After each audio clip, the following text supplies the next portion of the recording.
Kerim'in boğuken, Tuğtan'ın boğuken, Kerim onunun boğuken dinleme kanunlarını değil gülücüler. Karşılarına takıp, Kerim oğlana şu yürü kaybetler.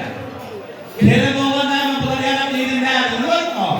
Kendinin derdine durmayınca, onun kanunlarını değil şu yürü kaybetler. Kanunlarını, namanı tiri otur ne kadar? Naman sonuna aşık olduğun izinin değilinde değil. Kanunlarını, Kerim oğlan yani pek oğlan değildi. Kendine naman sonuna aşık olduğun izinin değilinde değildin. Senden beni içimden boşu alacaksın deyip ha kulak senden kondurdu. Kerim oğlan bir aylana matı yerine Lutar'da yeter koydu. Lutar çımtıra korktu. İlk kulak patrolun götüyor oldu ya.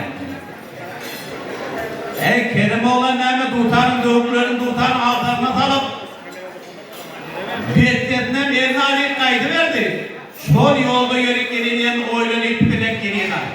Ve ben dedim harmanlarını bir de nerede gurur aytsam bolca gezip gurur ayttım.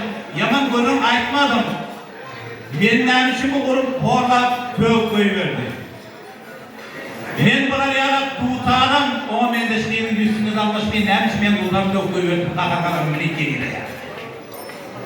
Şol gelen yerine ilimi aydan dedim şu harmanlarını bir alt koşuna varıp her kök işim boşaltkaydı elimlikte kaydı.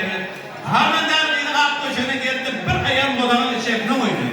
Bir ayağının kaç gitmene tutulmayana koydu. Harman değerli ilimlerine şanada pişkiyarak denediği oldu. Kerim oğlum kaçta oğlum koyacaklar. Aldıydı kendiydim ben bu kara kalma tutarım durdum durma.